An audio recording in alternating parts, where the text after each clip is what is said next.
찬송가 259장입니다.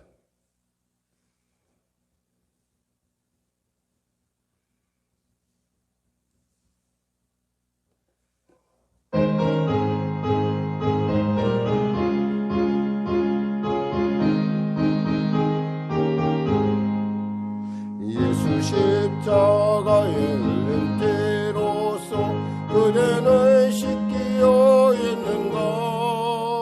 더러운 죄에게 하는 능력을 그대는 참으지 않은가? 예수의 보혈로 그대는 씻기어 있는가? 마음속에 여러 가지 죄악이 깨끗이 씻기어 있는가? 주 예수와 밤낮으로 늘 함께 그대는 행동을 하는가? 아무 때나 어디서나 그대는 십자가 붙들고 있는가? 예수의 보혈로 그대는 씻기어 있는가? 마음속에 여러 가지 죄악이 깨끗이 씻기어 있는가? 주님 예수 다시 올 때 그대는 영접할 예복이 있는가? 그대 몸은 거룩한 곳 천국에 들어갈 준비가 됐는가? 예수의 보혈로 그대는 씻기어 있는가? 마음속에 여러 가지 죄악이 깨끗이 씻기어 있는가?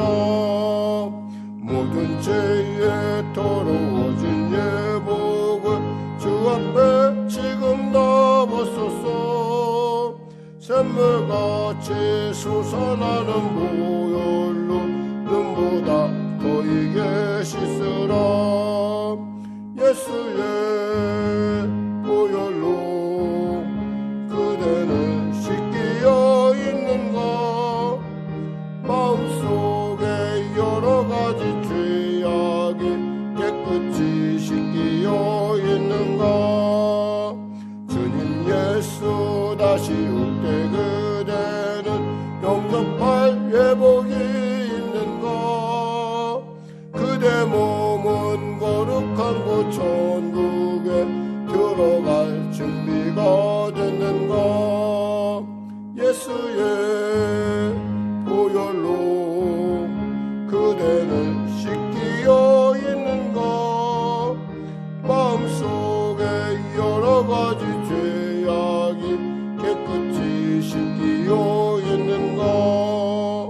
모든 죄에 더러워진 예복을 주 앞에 지금 다 벗었어. 샘물같이 솟아나는 보혈로 눈보다 더 이게 씻으라. 예수의 보혈로 그대는 씻기어 있는가? 마음속에 여러 가지 죄악이 깨끗이 씻기어 있는가? 아멘. 기도하겠습니다. 하나님 감사합니다. 오늘도 하나님께서 귀한 아침을 주시고 이 아침 가운데 주 앞에 나올 수 있도록 은혜도 하시면 감사합니다.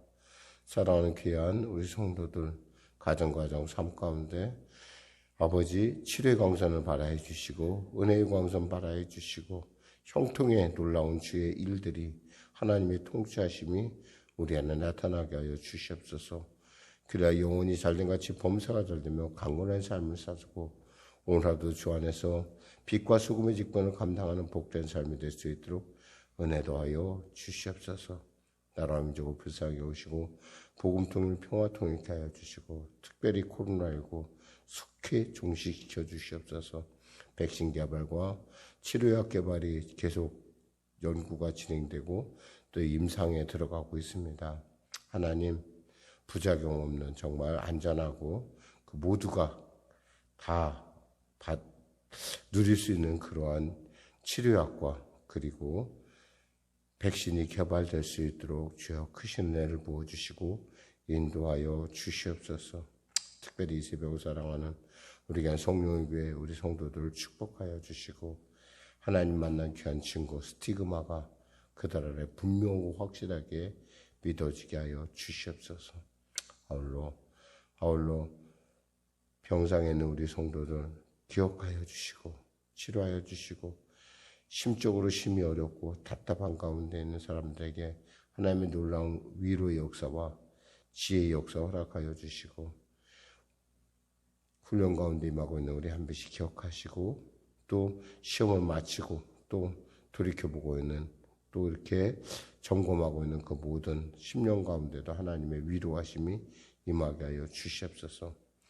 학교를 다니는 우리 자녀들에게 주여 강건함을 주시고 지혜를 주시옵소서. 예수님의 이름으로 기도드립니다. 아멘. 하나님은 살아계십니다. 은혜 나누실 말씀은요, 고린도전서 15장 20절에서 28절 말씀 되시겠습니다. 고린도전서 15장 20절에서 28절 말씀, 우리 같이 하나님 말씀 같이 합독하겠습니다.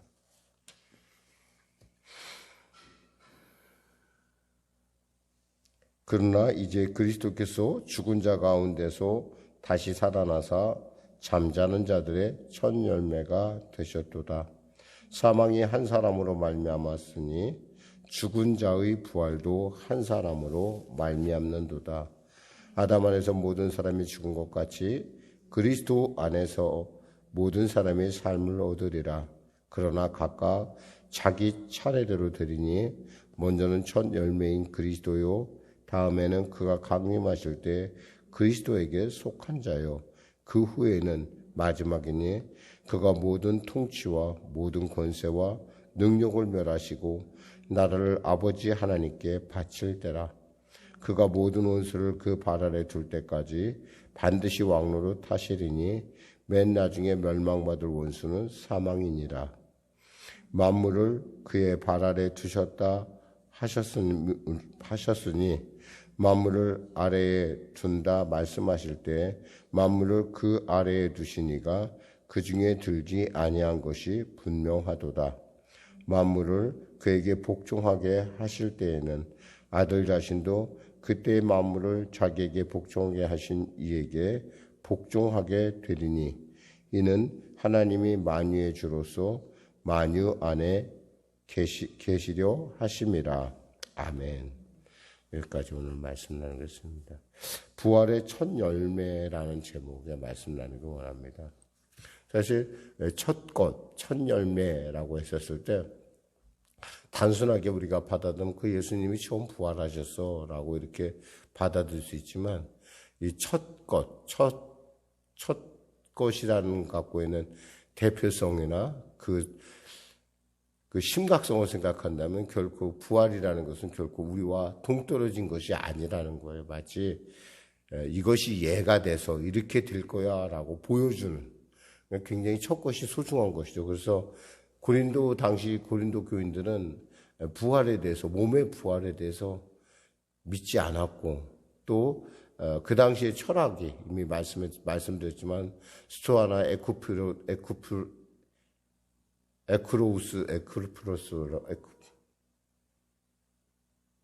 에쿠로스 학파가 갖고 있는 어떤 그런 행복론주의 때 육은 악하고 몸은 그러니까 영은 선하다라고 하는 그런 어떤 가르침에 따르면 이들은 그러니까 부활을 믿긴 했어요. 믿긴 했는데 육의 부활에 대해서는 생각하지 못했던 거죠. 근데 분명한 것은 우리가 말하는 것은 영과 육의 부활을 얘기하는 겁니다. 그럼 육이 그럼 우리와 같은 이런 상태를 얘기하는 거냐? 그것은 아니고 천사와 같은 어떤 그런 영화로운 상태의 부활을 얘기합니다. 근데 똑같이 예수님께서 보셨듯이 먹을 것도 먹고 또 공간을 통과하기도 하고 이런 어떤 우리가 생각하는 더 차원 높은 부활을 얘기하고 있는 거죠. 사실 어떤 면에서 부활에 대해서 우리가 이렇게 논의할 수 있다는 것이 기독교가 갖고 있는 가장 큰 정말 특징이기도 하고 특권이기도 합니다.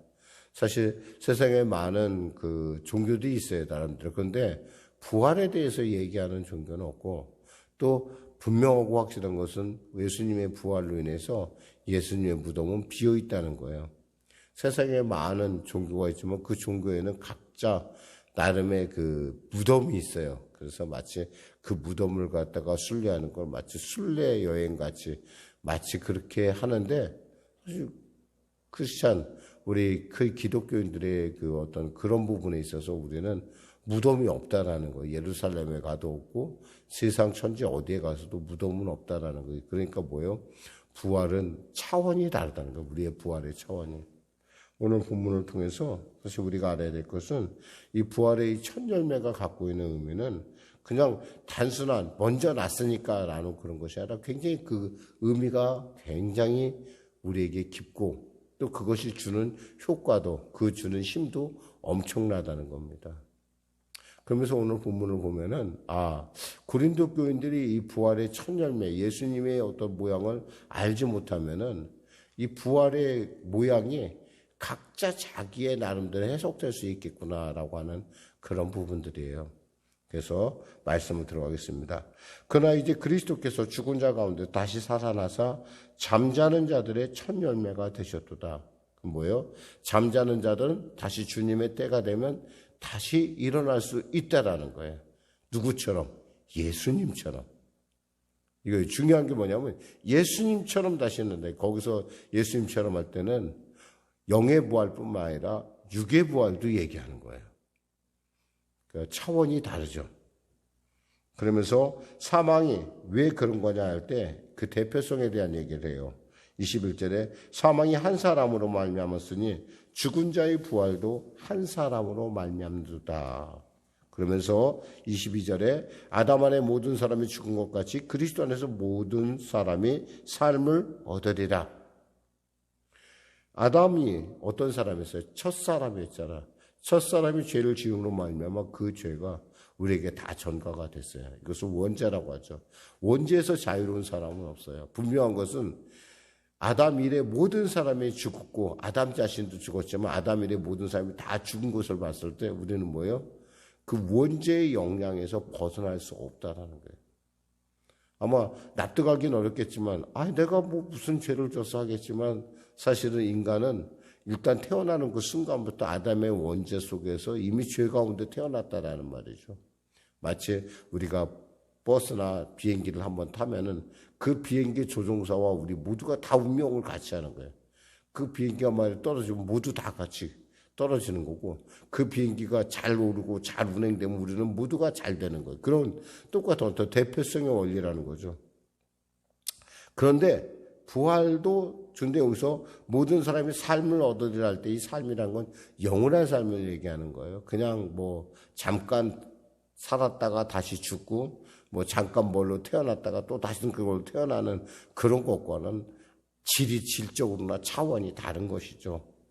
그러나 그 순서가 있대요. 23절에 보니까 그러나 각각 차례대로 되리니 먼저는 첫 열매인 그리스도요. 그러니까 제일 먼저 예수님께서 다시 살아나신 부활하신 것처럼 다음에는 그가 강림하실 때 그리스도에게 속한 자요. 그 후에는 마지막이니 24절에 그가 모든 통치와 모든 권세와 능력을 멸하시고 나라를 아버지 하나님께 바칠 때라 했어요. 마지막 때 정말 하나님이 그 모든 그러니까 이 땅에 있는 모든 것들은요 완벽한 게 없어요. 우리 이 땅에 영원히 될 거라는 착각을 했어도 안 돼요.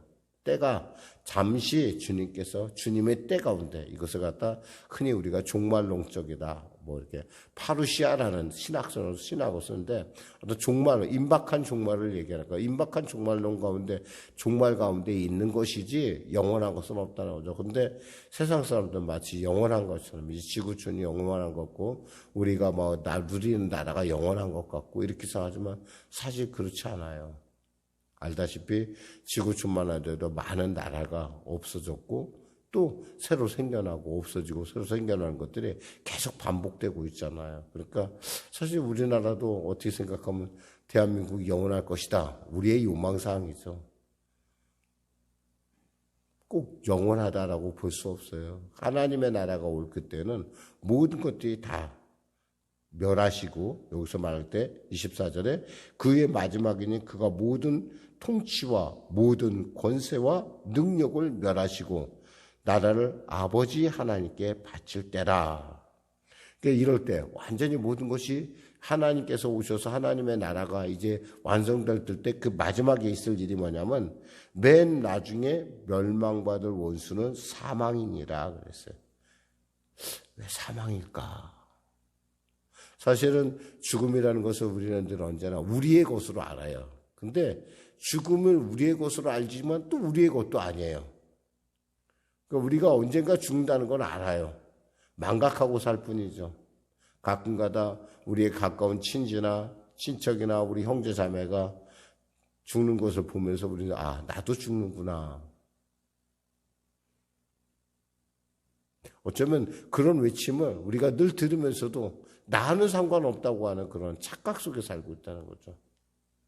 메멘토 모리라고 그래갖고 로마의 로마 장군들이 개선할 때는 큰 소리로 누군가 뒤에서 메멘토 모리 이렇게 외쳤다고 그래요. 뭐냐면 당신도 언젠간 죽는다는 사실을 알아야 된다라는 건데 인간에게 반드시 끝이 있다라는 건데 우리는 그 끝이 있다는 걸 알면서 죽음이 내 것인 줄 알면서도 그걸 알지 못해요. 내 것인 것 같은데 내 것이 아닌 것. 이게 죽음인데 우리가 어떻게 할 수 없는 존재라는 거예요. 그럼 어떻게 해야 돼요? 누가 해요? 하나님이. 즉 예수님이 하신다 이거예요. 그래서 뭐예요? 맨 마지막에 멸망되는 것이 뭐냐면 바로 그 죽음이다라는 얘기를 지금 하고 있습니다. 그래서 20절 맨 나중에 멸망받을 원수는 사망이니라. 만물을 그 발 아래 두셨다 하셨으니 만물을 아래 둔다 말씀하실 때 만물이 그의 아래 두시니가 그 중에 들지 아니한 것이 분명하도다. 만물을 그에게 복종하게 하실 때에는 아들 자신도 그때에 만물을 자기에게 복종하게 하신 이에게 복종하게 되리니 이는 하나님의 만유의 주로 만유 안에 계시려 하심이라. 결국 하나님께로 모든 게 돌아간다라고 하는 그런 말씀을 맺고 있습니다. 사실 우리가 말하는 어떤 그런 부활 그리고 우리가 알고 있는 어떤 그런 이 땅에 있어서 이 영원한 것은 없다라는 것. 그러니까 전도자의 고백처럼 헛되도다라는 말이 결코 허언이 아닌 것이죠. 정말 헛된 얘기가 아니라 진짜 그렇구나. 그런데 우리는 거기서 한 걸음 나가서 우리에게는 영원한 생명의 과정으로 이 죽음이 존재한다는 것이죠. 영원한 생명으로 가는 것. 그런 면에서 기독교는 무덤을 자랑하는 종교가 아니에요. 생명과 부활, 이보다 더 영광스러운 믿음은, 이 종교는 없을 것입니다. 비교 불가죠, 비교 불가. 그러면서 오늘도 이 아침에도 여러분 부활에 대해서 같이 한번 생각해 보는 시간을 가졌습니다. 기도하겠습니다. 하나님 아버지 감사합니다. 오늘도 귀한 아침을 주시고 우리가 또 예수님의 부활에 대해서 예수님이 첫 열매라는 사실에 대해서 우리가 한번 살펴보았습니다. 예수님께서 영과 육으로 부활하셨듯이 우리도 영과 육으로 부활할 것입니다. 물론 우리가 말하는 육은 아닙니다. 예수님은 정말 제자들조차 알 수 없을 정도로 정말 아름다운 모습이었고 또 예수님은 어디 곳에나 갈 수 있는 그런 몸이었고 또 예수님은 먹을 것을 먹는 그러한 몸이었던 것을 우리는 압니다. 우리도 그와 같이 변할 것을 바라보며 예수님께 영광 돌리며 또 이 일을 통치하시는 주관하시는 하나님 아버지께 영광 돌리는 그리하여 하나님 아버지의 만남 그 영원한 생명을 누리는 그러한 우리 모두가 될 수 있도록 아버지의 나라에 입성하는 모두가 될 수 있도록 우리의 삶을 붙잡아 주시고 주님 마지막 날까지 동행하여 주시옵소서. 특별히 간절히 바랍게는 우리가 살다 보면 여러 가지 많은 어려움들이 있습니다. 주님 이 시간에 치료의 강수하는 바라해 주시고 뼈가 잘 안 물게 하시고 눈이 치료받게 하여 주시고 어깨가 치료받게 하여 주시고 또 삶의 어려운 무게들이 예수님의 은혜 가운데 채찍에 맞으심에 의해 다 테텔레스타이 하심으로 말미암아 우리 모든 것들이 정말 육의 연약으로부터 자유함을 얻고 또 삶의 그 악함으로부터 극복되는 놀라운 은혜를 베풀어 주시옵소서. 마지막 때 살아가는 귀한 성도들에게 하나님 주의 성령께서 함께 하시고 늘 동행하시고 말씀하시고 그 성령의 음성에 귀를 기우는 귀와 눈이 열려지게 하여 주시옵소서. 예수님의 이름으로 기도드립니다. 아멘. 우리 말씀 생각하면서 찬양 드리고 우리 기도하는 시간을 갖도록 하겠습니다. 찬송가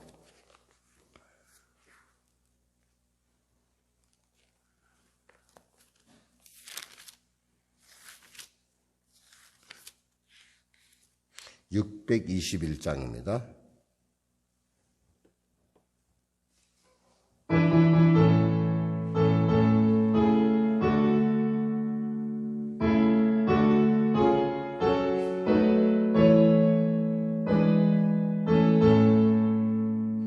찬양하라 내 영혼아, 찬양하라 내 영혼아, 온 마음과 정성 다하여 주 찬양하라.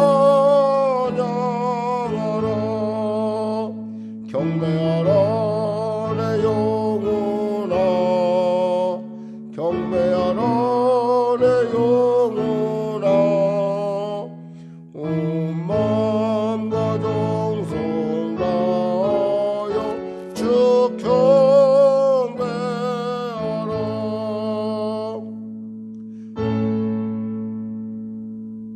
하늘에 계신 우리 아버지, 아버지의 이름을 거룩하게 하시며 아버지의 나라가 오게 하시며 아버지의 뜻이 하늘에서와 같이 땅에서도 이루어지게 하소서. 오늘 우리에게 일용할 양식을 주시고 우리가 우리에게 잘못한 사람을 용서하여 준 것 같이 우리 죄를 용서하여 주시고 우리를 시험에 빠지지 않게 하시고 악에서 구하소서. 나라와 권능과 영광이 영원히 아버지의 것입니다. 아멘.